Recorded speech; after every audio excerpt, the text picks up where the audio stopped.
August 15, 1945. Morning 9 o'clock. Philippine Sea. American naval vessels approached an island where American prisoners of war were being held. The war was over. Japan had surrendered unconditionally. Liberation had come. Private Robert Ellsworth had been imprisoned for 3.5 years. He had been a pilot whose aircraft had been shot down over the Pacific. He had spent 3.5 years in camps that were among the most brutal in the Japanese system. He had watched friends die.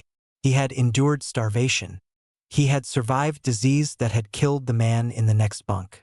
When American servicemen arrived to liberate the camp, Ellsworth could barely believe it was real. The guards had disappeared. The gates were open. American soldiers were distributing food and water. After 3.5 years of captivity, freedom had come. But freedom, Ellsworth would discover, was more complicated than he had anticipated. As American ships carried the liberated prisoners toward the Philippines and then toward America, Ellsworth experienced something unexpected. He felt anxiety. He felt dread. He felt a kind of panic that he could not fully articulate or understand. Ellsworth was no longer a prisoner, but his mind remained trapped in the prison camp. His body was free, but his consciousness was still enslaved to the trauma he had experienced. This is the story of what happened to American prisoners of war after they came home.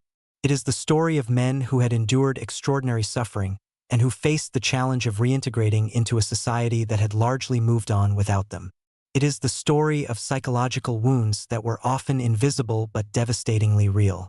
It is the story of broken minds attempting to heal in a world that did not fully understand what they had experienced or what they needed to recover.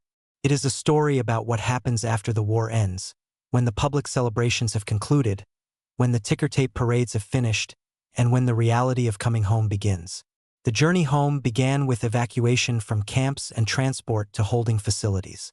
Newly liberated prisoners were taken to hospitals and medical facilities where they received immediate medical care. Doctors worked to address the physical consequences of captivity: malnutrition, disease, injuries, infections. The men were weighed. Many had lost more than half of their body weight during captivity. Some weighed less than 100 pounds. Nutritionists worked to gradually restore their weight and strength, understanding that forcing food on severely malnourished men could actually be dangerous.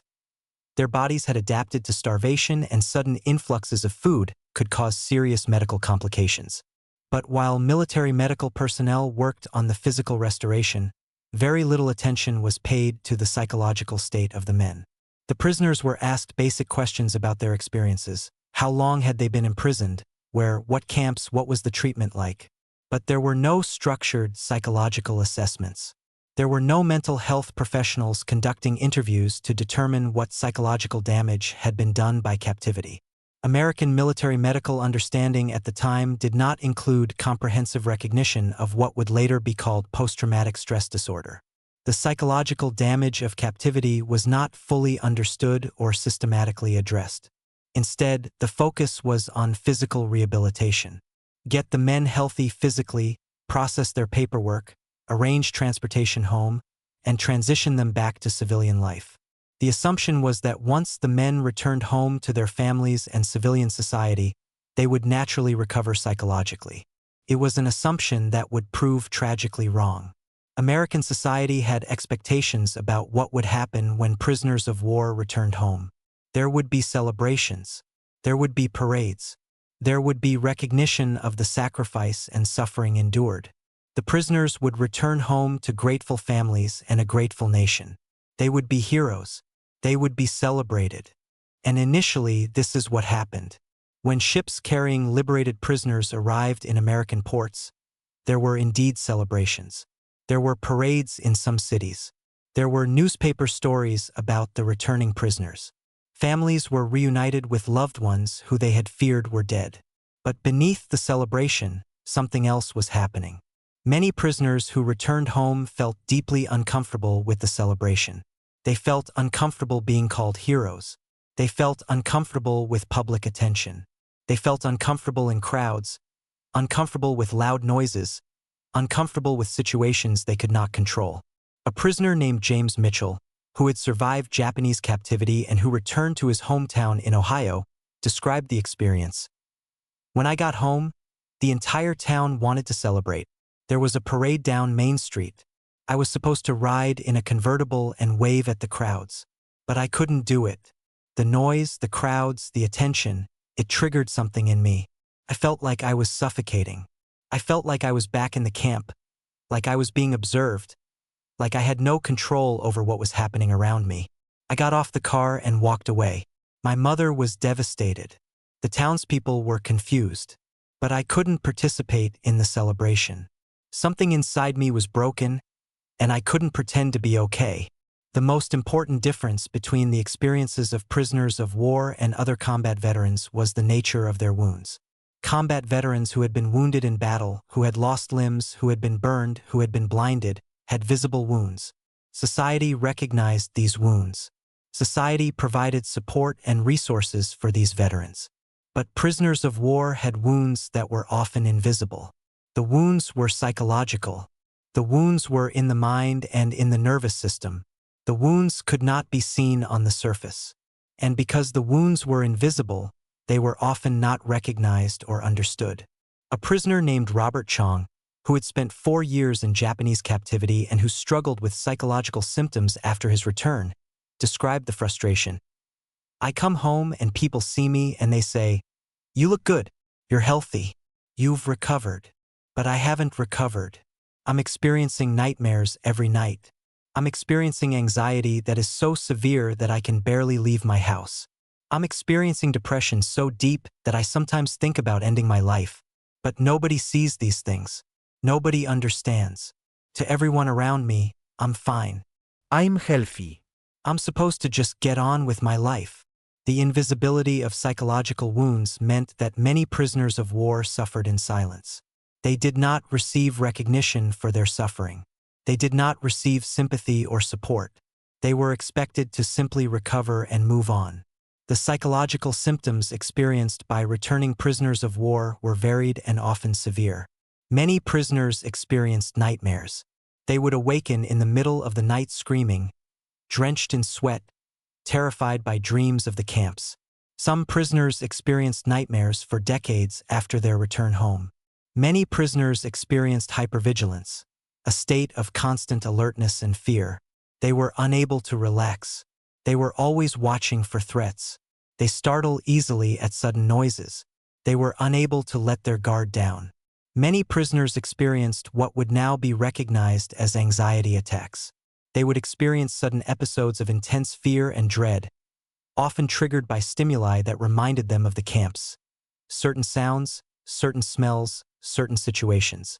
Many prisoners experienced difficulty sleeping. Even without nightmares, the trauma of captivity made sleep difficult. They would lie awake for hours, unable to quiet their minds. Many prisoners experienced difficulty trusting others. They had been betrayed by captors. They had seen others betray comrades to gain favors from guards. They had learned in the camps that trust was dangerous. This difficulty trusting persisted even with family members and close friends. Many prisoners experienced difficulty with intimate relationships. The physical and psychological trauma of captivity made sexual function and sexual relationships complicated. Some prisoners experienced impotence. Some experienced an inability to feel pleasure or connection with sexual partners. Some experienced difficulty with emotional intimacy even when physical intimacy was possible. Many prisoners experienced rage and irritability. They would experience sudden explosions of anger over seemingly minor provocations. They would become violent with family members or friends. They would struggle to control their emotional responses. Many prisoners experienced depression. They would struggle with an overwhelming sense of hopelessness. They would experience anhedonia, an inability to find pleasure in activities that had previously brought joy. They would experience suicidal ideation. One of the most striking aspects of prisoner of war psychological reactions was the phenomenon of delayed reaction. Some prisoners seemed to be functioning relatively well in the immediate aftermath of liberation. They were reunited with families. They were receiving medical treatment. They seemed to be adjusting to freedom. But months or years after liberation, psychological symptoms would emerge that had not been apparent earlier. A prisoner named Thomas Brennan described this phenomenon. When I was first liberated, I was in shock. I think I was still operating in survival mode. I was focused on immediate needs, getting enough food, understanding that I was safe, finding my way home. But about 6 months after I got home, something shifted. The shock wore off. The reality of what I had experienced began to sink in. The memories became vivid. The nightmares started. The anxiety started. The depression started. I went from feeling like I was coping relatively well to feeling like I was falling apart. It was as if my mind needed time to process what had happened, and when it finally started processing, it was overwhelming. This phenomenon of delayed reaction was not widely understood by military medical personnel at the time. The assumption was that if a prisoner seemed to be doing well in the immediate aftermath of liberation, they would be fine. The idea that psychological symptoms could emerge months or years later was not part of the framework of understanding. One of the most tragic consequences of the psychological trauma experienced by returning prisoners of war was the breakdown of marriages and families.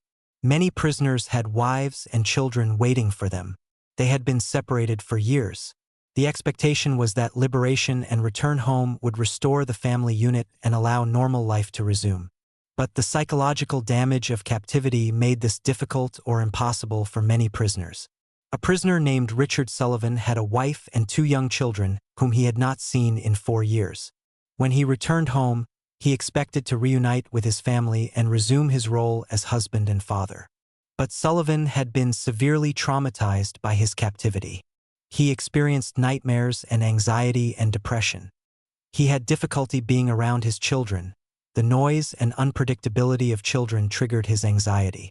He had difficulty being intimate with his wife. The trauma had damaged his sexual function and his emotional capacity for intimacy. Within 2 years, Sullivan's wife filed for divorce.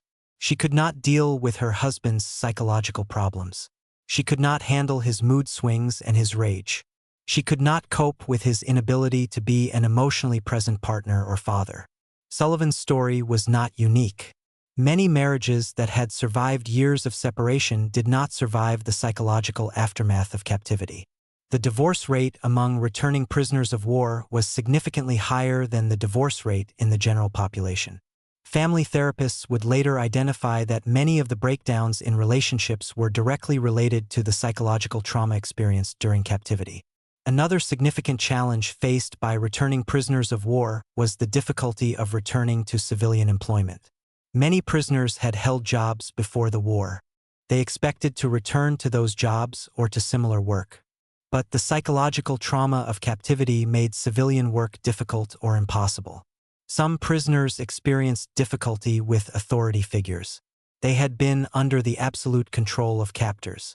The residual trauma made it difficult for them to accept supervisory authority or to function in hierarchical work environments. Some prisoners experienced difficulty concentrating. The trauma of captivity had affected their cognitive function. They struggled with attention and memory. They were unable to focus on work tasks for extended periods. Some prisoners experienced difficulty with the pace and demands of civilian work. The structured routines of work, the interaction with multiple people, the expectations of performance and productivity, all of these could trigger anxiety or overwhelm. A prisoner named Michael Romano had been a skilled factory worker before the war. When he returned home, he attempted to return to his previous job. But within weeks, he was having panic attacks at work. He was unable to concentrate. He was struggling with anxiety so severe that he was unable to function. Romano quit his job. He spent months unable to work. Eventually, he found part-time work that required less interaction and less structured environment. But he never returned to the type of employment he had before the war. The difficulty returning to work meant financial hardship for many prisoners and their families. Disability payments and veterans' benefits were minimal. Many families struggled financially while the prisoner attempted to recover from trauma. One of the most serious consequences of the psychological trauma experienced by returning prisoners of war was the development of substance abuse problems. Many prisoners turned to alcohol as a way to cope with their trauma. Alcohol provided temporary relief from anxiety, from nightmares, from depression. A drink could provide escape from the psychological pain. But alcohol also created new problems. Alcoholism developed. Relationships deteriorated further because of alcohol abuse. Employment became impossible. Health deteriorated. The rate of alcoholism among returning prisoners of war was extraordinarily high. Veterans' hospitals reported that alcoholism was one of the most common presenting problems among returning prisoners of war. Some prisoners turned to other drugs. Some used prescription medications, sleeping pills, anxiety medications, but used them in ways that went beyond medical recommendation. Some sought illicit drugs. A prisoner named David Foster had been imprisoned for 5 years. When he returned home, he struggled terribly with the psychological aftermath. He turned to alcohol. Within a year, he had developed severe alcoholism. Within 5 years, his liver was failing. Foster died at age 42 from complications of cirrhosis. His family blamed the war for his death. Specifically, they blamed the trauma of captivity for driving him to alcoholism and for the eventual destruction of his body. The problem of substance abuse among returning prisoners was severe, but it was not systematically addressed by the military or by society. Veterans were left to cope with their trauma, and many did so through self-medication with alcohol or drugs. Perhaps one of the most tragic consequences of the psychological trauma experienced by returning prisoners of war was the phenomenon of homelessness among veterans. Some prisoners, unable to adjust to civilian life, unable to maintain employment, unable to maintain relationships, eventually found themselves homeless. These were men who had served their country. These were men who had endured extraordinary suffering and had survived. And yet they found themselves living on the streets, unable to function in society, unable to access the support they needed. The homeless veteran population included many former prisoners of war. These men lived on the streets of major American cities, often struggling with mental illness, often struggling with alcoholism, often struggling with the trauma that had never been adequately addressed. A social worker named Margaret Chin worked with homeless veterans in the 1950s and 1960s. She encountered many former prisoners of war living on the streets. She described what she observed. These men had given their lives to their country, and when they came home broken and unable to function, society abandoned them. They were living in alleys. They were sleeping in shelters. They were struggling with severe mental illness and with trauma that had never been treated. It was a tragedy. It was a betrayal of the sacrifice these men had made. The phenomenon of homelessness among veterans was not limited to prisoners of war, but prisoners of war were overrepresented in the homeless veteran population. One of the most tragic consequences of the untreated psychological trauma of returning prisoners of war was suicide. Some prisoners, unable to cope with the psychological aftermath of their captivity, unable to find relief from their symptoms, unable to function in society, made the decision to end their lives. The suicide rate among returning prisoners of war was significantly higher than the suicide rate in the general population. The exact statistics varied depending on the source and the time period studied, but most research indicated that the suicide rate among returning prisoners of war was at least twice as high as the general population, and in some studies was estimated to be even higher. One study that followed a cohort of returning prisoners of war over 20 years found that the suicide rate among the prisoners was approximately 8 times higher than the matched general population comparison group. For families of men who had survived captivity only to die by suicide, the tragedy was compounded. The family had endured years of separation during the war, hoping and praying that their loved one would survive and come home. When the loved one did come home, alive but wounded, the family coped with the challenges of his psychological trauma. And then, in some cases, despite all efforts to help, the man took his own life. A woman named Eleanor Thompson had been married to a prisoner of war for 12 years after his liberation. He had survived captivity but had struggled terribly with the psychological aftermath. He had experienced severe depression, anxiety, and nightmares. Despite Eleanor's efforts to help him, despite family support, despite attempts at medical treatment, his condition had gradually worsened. One evening, Eleanor found her husband dead. He had taken his own life. Eleanor described the aftermath. "I had endured separation from my husband for 4 years during his captivity. I had hoped that when he came home, our life together would resume. But I learned that coming home was not the end of the war for him. The war came home with him. The trauma came home with him. And eventually, the war won. The inadequacy of military medical response to the psychological trauma of returning prisoners of war was one of the great failures of the post-war period. The military medical system was not equipped to address the psychological needs of returning prisoners. Psychiatrists and psychologists were rare and were often focused on treating more acute psychiatric conditions rather than the complex trauma of captivity. When prisoners were discharged from military medical facilities, they were often discharged without any referral for ongoing psychological treatment. They were given a disability rating if they had visible physical injuries, but the invisible psychological wounds often went unrecognized and unaddressed. The assumption underlying the military medical response was that prisoners would naturally recover once they returned home and resumed civilian life. The assumption was that time would heal psychological wounds just as time healed physical wounds. But this assumption was profoundly wrong. Psychological trauma does not heal simply through the passage of time. Without appropriate treatment, trauma can persist indefinitely or even worsen over time. A military psychiatrist named Dr. Herbert Morrison worked with returning prisoners of war in the late 1940s. He attempted to advocate within the military medical system for comprehensive psychological treatment for returning prisoners. But his efforts were largely unsuccessful. The military medical system, focused on treating visible physical injuries, had little capacity or will to address invisible psychological wounds. Dr. Morrison eventually left military service and went into private practice. He spent the remainder of his career treating returning prisoners of war who had not received adequate treatment through the military medical system. Gradually, over decades, American understanding of the psychological trauma experienced by prisoners of war improved. In the 1960s and 1970s, with the return of prisoners of war from Vietnam and with the broader cultural discussion about trauma and mental health that followed the Vietnam War, American society began to develop better understanding of psychological trauma. The concept of post-traumatic stress disorder was formally developed and included in the Diagnostic and Statistical Manual of Mental Disorders in 1980. This formal recognition of PTSD as a diagnosable condition meant that the psychological experiences of prisoners of war could be understood within a recognized medical framework.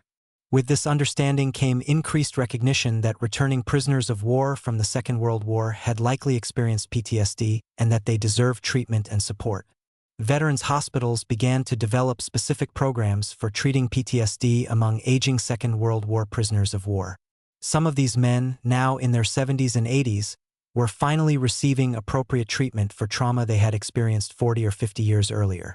A prisoner named James Wilson, who had been held captive in Japanese camps during the Second World War and who had struggled for decades with undiagnosed and untreated trauma, finally received a diagnosis of PTSD and appropriate treatment when he was 75 years old. He described the experience. "For 50 years, I struggled with symptoms that I did not understand. I had nightmares. I had anxiety. I had depression. I had been unable to maintain relationships or hold a job. I had abused alcohol. I had felt suicidal. Nobody understood what was wrong with me. Then, finally, when I was in my 70s, a doctor recognized what I was experiencing as PTSD. I finally had a name for what I had been suffering from. And more importantly, I finally received treatment that helped. It's tragic that it took 50 years. If this treatment and understanding had been available when I came home, my life would have been very different. My family would have been different. My entire post-war experience would have been different. As understanding of prisoner of war trauma improved, so did recognition of the need for appropriate support and compensation. The Veterans Administration gradually increased disability benefits for prisoners of war experiencing PTSD. Some prisoners who had been denied disability benefits decades earlier were able to appeal and receive retroactive benefits. The government established the Prisoner of War Medal in 1985 to recognize the sacrifice and suffering of prisoners of war. While a medal could not undo the suffering that prisoners had experienced, it represented official recognition and acknowledgment. Some states and the federal government established survivor funds and support programs specifically for former prisoners of war and their families. But the recognition and compensation, while important, came decades after the initial trauma and decades after the returning prisoners had struggled in silence without adequate support. As surviving prisoners of war aged, they faced new challenges related to aging and to the long-term effects of their captivity. The physical damage done by captivity during youth and young adulthood manifested in aging veterans as accelerated aging and chronic health conditions. Veterans who had experienced severe malnutrition in captivity often developed metabolic and nutritional problems in later life. Veterans who had experienced tropical diseases in captivity sometimes experienced the reemergence of those diseases in later life. More significantly, the psychological trauma of captivity often worsened in later life. As veterans aged and faced the reality of mortality, the unresolved trauma from their captivity often reemerged with greater intensity. A prisoner named Robert Hayes was approaching the end of his life at age 85. Having survived Japanese captivity in the Second World War and having lived 70 years since liberation. His family reported that his PTSD symptoms, which had been somewhat manageable in middle age, had become more severe as he approached death. He experienced frequent nightmares. He experienced increased anxiety. He became increasingly withdrawn. It was as if the accumulated trauma of 70 years was finally demanding acknowledgment as the end of life approached.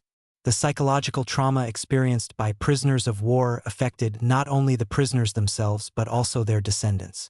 Children of prisoners of war sometimes reported that their father's trauma had affected their upbringing and their psychological development. Fathers who were emotionally unavailable, fathers who experienced rage and violence, fathers who were unable to be present. These experiences affected children. Some children of prisoners of war developed their own psychological issues, sometimes including PTSD-like symptoms that seemed to be inherited or transmitted from their father's experiences.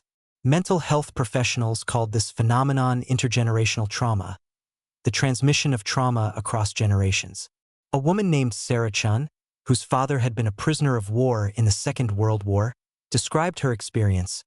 "My father never talked about his experiences as a prisoner, but his trauma permeated our family. He was distant. He was angry. He was unable to be emotionally present. He struggled with alcoholism. As I grew up, I inherited his trauma in some way. I experienced anxiety and depression. I experienced difficulty with relationships. I experienced many of the same struggles that my father had experienced. It was not until I understood what my father had experienced, what he had endured in captivity, that I could understand why he had been the way he was and why I had struggled the way I did." One of the most important aspects of the healing process for many returning prisoners of war was the opportunity to tell their stories. For decades, many prisoners had remained silent about their experiences. They had not spoken about the camps, about their suffering, about their trauma. But gradually, particularly as they aged and as society's understanding of trauma improved, prisoners began to tell their stories. They wrote memoirs. They participated in documentaries. They gave interviews. They spoke at schools and veterans organizations. The telling of stories served multiple purposes. It allowed prisoners to process their experiences and their trauma. It allowed them to bear witness to what had happened. It allowed them to honor those who had died. A prisoner named Charles Montgomery had remained largely silent about his captivity for 60 years. But when he was in his 80s, he agreed to participate in a documentary about prisoner of war experiences. The process of telling his story, of speaking about what he had endured, seemed to be therapeutic for him. He described the experience. "For 60 years, I carried these stories inside me. I did not speak about them. I did not share them. I kept them locked away because I did not want to burden others with my pain. But when I finally told my story, something changed. It was as if the burden became lighter. It was as if speaking the truth about what had happened was necessary for my healing. I hope that by telling my story, others will understand what prisoners of war endured. I hope that others will understand why we have struggled. I hope that others will ensure that this happens again." In the decades after the war, American society gradually developed ways to memorialize and remember prisoners of war and their experiences. The American Prisoners of War Commemoration Day is observed annually on April 9th, the anniversary of the Bataan surrender and the beginning of the Death March. On this day, Ceremonies are held across the United States to honor prisoners of war and to remember their sacrifice and suffering. The National Prisoners of War Museum and Memorial Park in Andersonville, Georgia includes exhibits dedicated to prisoners of war, including specific focus on prisoners held by Japan during the Second World War. Veterans organizations devoted to former prisoners of war have been established to support survivors and to preserve the history of what prisoners endured. These memorials and commemorations serve important functions. They ensure that the experiences of prisoners of war are not forgotten. They ensure that future generations understand what happened. They honor the sacrifice and suffering of those who endured captivity. In the 21st century, the surviving prisoners of war from the Second World War are now in their 90s, if still alive. These elderly men, looking back on a lifetime following their release from captivity, often provide perspective on what their captivity and its aftermath meant. A prisoner named James Hartley, now 94 years old, reflected on his life since his liberation in 1945. I spent 3.5 years in Japanese captivity. When I was liberated, I thought my struggles were over. But the war did not end for me. The trauma of captivity remained with me for the remainder of my life. I have now lived 75 years since my liberation. I am near the end of my life. Looking back, I can see how the captivity affected my entire post-war life. My relationships, my career, my health, my psychological well-being, all were affected by the trauma. But I also survived. I also lived. I also loved and worked and raised a family. The trauma did not completely destroy me. The trauma did not prevent me from having a life. The most important thing I want to communicate is this: what happened to prisoners of war was real. It was significant. It mattered. And the psychological effects were just as real and just as significant as the physical effects. I hope that in the future, when soldiers are traumatized by war, they will receive appropriate psychological support, not in decades, but immediately. The history of what happened to prisoners of war after they came home from the Second World War offers important lessons for contemporary veterans. The first lesson is that psychological trauma is real and deserves recognition and treatment. The invisibility of psychological wounds does not make them less significant than visible physical wounds. The second lesson is that trauma does not simply heal with the passage of time. Without appropriate treatment and support, trauma can persist and worsen. The third lesson is that veterans returning from combat or captivity need comprehensive psychological support, not weeks of treatment but ongoing support that may extend for years or decades. The fourth lesson is that the psychological effects of trauma affect not only the veteran but also their families and their children. Addressing veteran trauma is not only about the welfare of the veteran but also about the welfare of their families. The fifth lesson is that shame and stigma about psychological trauma must be overcome. Veterans need to understand that experiencing trauma and needing help is not weakness but a normal human response to abnormal circumstances. The sixth lesson is that society has a responsibility to support veterans who have endured trauma. This is not just charity or compassion. It is an obligation based on the fact that the veteran endured trauma in service to the nation. When we look at the statistics of what happened to prisoners of war after they came home, the numbers tell a story of extensive suffering. Studies of returning prisoners of war found that approximately 50 to 70% experienced significant psychological symptoms consistent with PTSD. The divorce rate among returning prisoners was significantly higher than the general population. The unemployment rate among returning prisoners was significantly higher than the general population. The alcoholism rate was significantly elevated.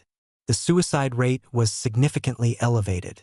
Life expectancy among returning prisoners was reduced compared to the general population. These statistics represent individual human beings whose lives were marked by suffering, by struggle, by the long-term consequences of trauma. A fundamental question that has persisted since the end of the Second World War is whether justice was served and whether restitution was adequate for prisoners of war who suffered in captivity. Japan was defeated and occupied by American forces. Japanese military officers responsible for the abuse of prisoners of war were prosecuted and in some cases executed. But for many prisoners, this justice came too late and was insufficient to repair the damage that had been done. In later years, the Japanese government has made various acknowledgments and apologies for Japanese military conduct during the war, though the completeness and sincerity of these acknowledgments has been contested. From the perspective of surviving prisoners of war and their families, the question of justice remained complicated. Justice would have meant that their suffering would not have occurred. Since the suffering did occur, justice would mean that it was appropriately recognized and that compensation was adequate to address the damage done. But no amount of compensation can fully address the damage of years of captivity and decades of psychological trauma. The question of justice remained fundamentally unresolved for many. As prisoners of war reach the end of their lives, many have reflected on what their experiences have taught them. A prisoner named David Foster, now 91 years old and one of the last surviving prisoners of war from Japanese camps, reflected, "I am approaching the end of my life. I have lived 76 years since my liberation from captivity. Those 76 years have been complicated, marked by both suffering and joy, by both darkness and light. The captivity traumatized me. The trauma affected my entire life. I struggled for decades with symptoms that I did not understand and for which I did not receive adequate treatment. But I also lived. I married. I had children and grandchildren. I experienced beauty and love and meaning. I am grateful to be alive. I am grateful to have survived. What I wish is that I could have received appropriate psychological treatment immediately after my return home. What I wish is that I did not have to suffer for decades before my trauma was recognized and treated. What I wish is that society had understood then what society understands now about the psychological effects of trauma. But I am grateful to have lived. And I hope that by sharing my story, I can help ensure that future soldiers who experience trauma receive the support and treatment that I did not receive. The legacy of prisoners of war from the Second World War extends far beyond the specific historical period. The legacy reminds us that war has consequences that extend far beyond the battlefield. War damages human minds and human spirits in ways that persist for decades. The legacy reminds us that returning soldiers need comprehensive support, not just medical treatment for visible injuries but psychological support for invisible wounds. The legacy reminds us that the responsibility to veterans does not end when the war ends. The responsibility extends to supporting veterans throughout their lives as they attempt to recover from trauma and integrate their war experiences into their civilian lives. The legacy reminds us that untreated trauma damages not only the individual but also families and communities. The psychological effects of trauma ripple outward, affecting multiple generations. The legacy reminds us that we, as a society, must do better. We must recognize trauma. We must treat trauma. We must support those who have endured trauma. In contemporary times, the survivors of Japanese prisoner of war camps are now extremely elderly or have passed away. The direct testimonies of survivors, the voices speaking from personal experience, are becoming increasingly rare. With each death, we lose someone who can speak from personal experience about what happened, about what was endured, about what the aftermath has been. This reality makes all the more important the project of recording survivor testimonies and ensuring that their stories are preserved. The testimonies are not simply historical records. They are records of human suffering and human resilience. They are records of the long-term consequences of trauma. They are records of what happens when a nation honors or fails to honor its obligation to those who have suffered in its service. One of the last surviving prisoners of war from Japanese camps, a man named Robert Morrison who is 96 years old, offered a final message when asked what he wanted people to understand about what happened to prisoners of war after they came home. "I came home in 1945. I was liberated from captivity. But for many years I was not truly free. I was trapped by the trauma of what I had experienced. I was trapped by nightmares and anxiety and depression that no one understood. If I could go back and speak to the young man I was in 1945, I would tell him, your suffering is real. Your trauma is real. Your struggle to recover is real. And you deserve help.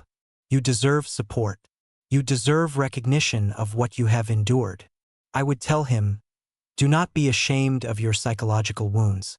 Do not be silent about your suffering. Speak. Tell your story. Seek help. Your nation has an obligation to support you. I would tell him healing is possible. Recovery is possible. You can have a meaningful life after trauma. It will not be easy. It will not be quick. But it is possible. I have now lived 76 years since my liberation. I have experienced great suffering as a result of my captivity. But I have also experienced great joy. I have loved and been loved. I have raised a family. I have contributed to my community. I have had a meaningful life despite my trauma. The trauma did not destroy me. The trauma did not prevent me from living. The trauma is part of my story, but it is not the entirety of my story. My hope is that future generations will understand what veterans experience. My hope is that future veterans will receive the support and treatment that I did not receive. My hope is that society will recognize that psychological trauma is real and deserves attention and resources just as physical trauma does.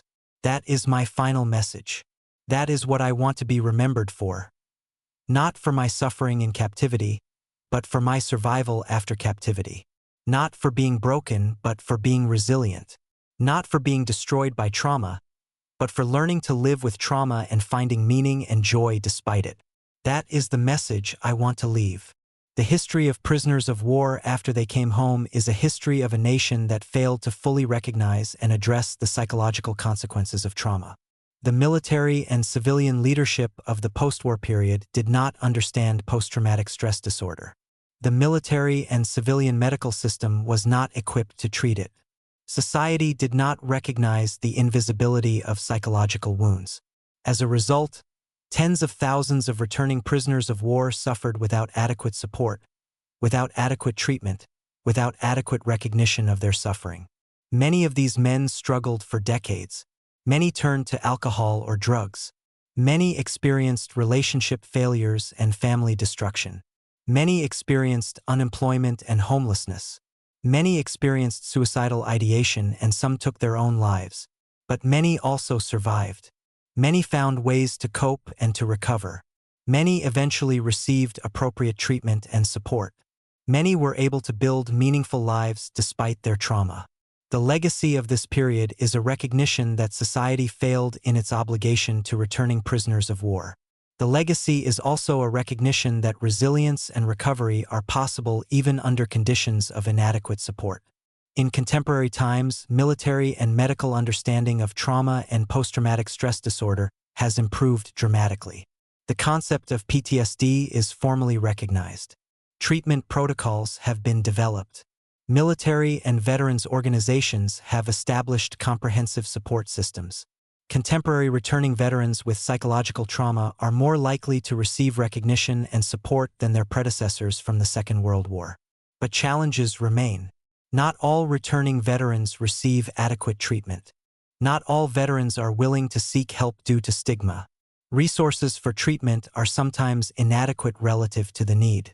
The history of what happened to prisoners of war after they came home from the Second World War reminds us that we must continue to improve our response to psychological trauma among veterans. We must continue to recognize that invisible wounds are just as real as visible wounds. We must continue to provide support and resources. While the statistics of suffering among returning prisoners of war were grim, the statistics of recovery and resilience were also significant.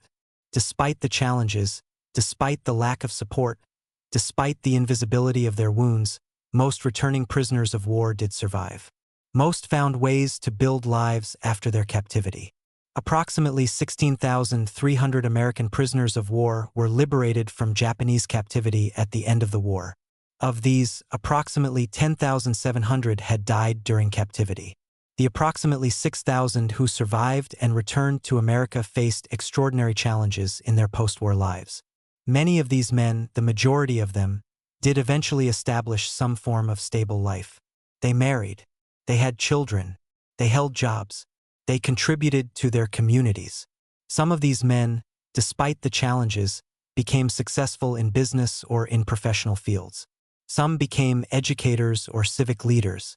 Some became advocates for veterans' causes. The statistics of recovery remind us that while trauma is real and while its effects are significant, the human capacity for resilience is also real and significant. One of the most important factors in recovery for many returning prisoners of war was the support of community and the connection with other survivors. Prisoners of war who had someone who understood their experiences, another veteran, a family member who was willing to listen, a support group of other prisoners of war, often found that these connections were therapeutic. Over the years, prisoners of war formed organizations and support groups. These organizations allowed survivors to connect with each other, to share experiences, to understand that they were not alone in their struggles. A prisoner named Thomas Lincoln described the importance of connecting with other survivors. For years, I felt isolated. No one around me understood what I had experienced. My family did not understand. My friends did not understand. I felt alone with my trauma. But when I attended a gathering of other prisoners of war, I found community. I found people who understood because they had experienced similar things. I found people who did not judge me for my struggles, but who understood that these struggles were normal responses to abnormal circumstances. That community became a lifeline for me. That connection with other survivors became part of my healing. Another important factor in recovery for many returning prisoners of war was the simple passage of time. While trauma does not automatically heal simply through the passage of time, time does allow for perspective. Time allows for the development of coping mechanisms. Time allows for the integration of traumatic experiences into a broader life narrative. A prisoner named William Chang reflected on how time affected his recovery. In the immediate aftermath of my captivity, I was overwhelmed by trauma. The psychological pain was so intense that I could barely function. As years passed, the intensity of the trauma diminished. It did not disappear, but it became less overwhelming. I was able to function better. I was able to maintain employment. I was able to maintain relationships. I do not know if this was healing or adaptation or both. But over time, I was able to build a life that worked, even with the ongoing effects of my trauma. One of the persistent themes in the lives of returning prisoners of war was the question of justice and whether justice was ever truly served. The prosecution of Japanese war crimes officers provided some sense of justice. But for many prisoners, this justice came too late and was insufficient to address the damage that had been done. In later years, some prisoners of war from the Second World War were able to pursue civil litigation against Japan and Japanese corporations for war crimes and crimes against humanity. Some of these cases were settled, providing financial compensation to survivors. But financial compensation, while sometimes significant, never fully addressed the harm that had been done. Money could not restore health. Money could not restore the years lost to captivity. Money could not repair the psychological damage. For some prisoners of war, the pursuit of justice became part of their life's work. They became advocates for veterans' causes. They worked to ensure that the history of what happened would be remembered and that future atrocities would be prevented.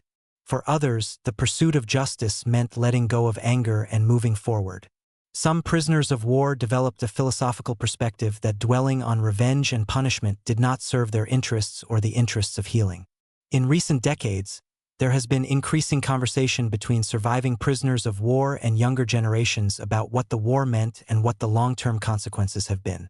Children and grandchildren of prisoners of war have become interested in understanding their family history and in documenting what their parents and grandparents experienced. This intergenerational conversation has served several purposes. It has allowed younger generations to understand their family history and to understand how the war affected their parents and grandparents.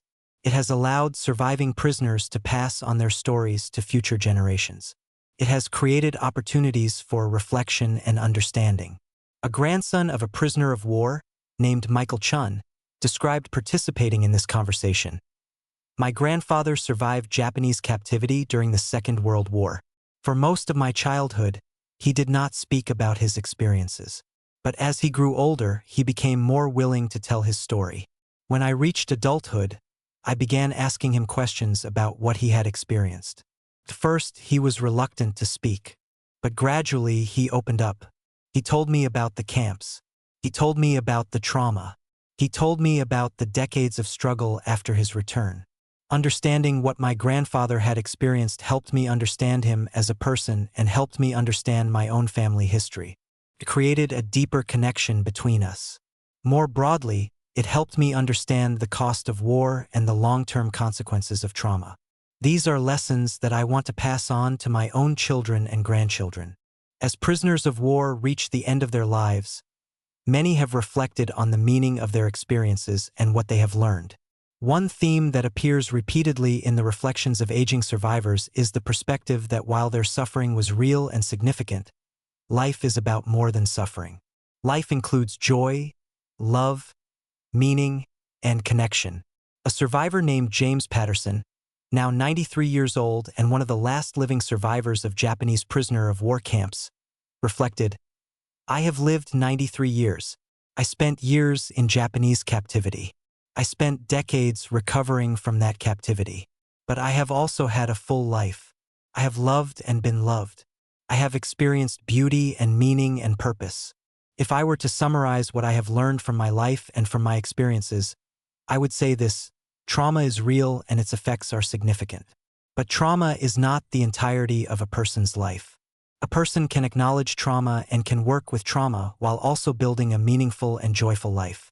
I am grateful to have survived. I am grateful for my family. I am grateful for the opportunities one have had to contribute to my community. I am grateful for the connections I have had with other survivors and with people who have listened to my story. The war took years from me. Captivity took years from me. Trauma took years from me. But the war did not take all of my years. And I am grateful for the years I did have." In contemporary times, as surviving prisoners of war pass away, there is increasing recognition of their sacrifice and suffering. Memorial services are held. Obituaries recognize their military service and their survival of captivity. Tributes are paid to their resilience and their contributions to their families and communities. The American Prisoners of War Commemoration Day continues to be observed annually, honoring both those who died in captivity and those who survived and lived to return home. For some, this late recognition is meaningful and healing. For others, who spent decades struggling without recognition or support, the recognition comes too late to fully address the suffering they experienced. But the recognition serves an important purpose. It ensures that the experiences of prisoners of war are not forgotten. It ensures that future generations understand what prisoners endured and what the long-term consequences of trauma are. The history of what happened to prisoners of war after they came home from the Second World War offers an enduring message to contemporary society. The message is that war has consequences that extend far beyond the battlefield. The message is that psychological trauma is real and deserves recognition and treatment. The message is that veterans need comprehensive support, not just in the immediate aftermath of their service but throughout their lives. The message is that the invisible wounds of war are just as real and just as significant as the visible wounds. The message is that trauma can affect veterans' relationships, careers, health, and overall functioning for decades or for the remainder of their lives. The message is also one of resilience. Despite the challenges, despite the lack of support, despite the invisibility of their wounds, most returning prisoners of war did survive. Most found ways to build meaningful lives. Most found ways to recover and to contribute to their communities. The message is that recovery is possible even under conditions of inadequate support. The message is that human beings have remarkable capacity for resilience and for finding meaning even in the aftermath of extraordinary suffering. The final message is one of obligation. Society has an obligation to those who have suffered in its service. That obligation includes recognition, support, treatment, and the commitment to learning from history so that future veterans receive better support than their predecessors. That is the message that the survivors of Japanese prisoner of war camps have left for future generations. That is the legacy of their suffering and their survival. That is the wisdom they have gained from living through trauma and finding ways to recover and to build meaningful lives in the aftermath of that trauma.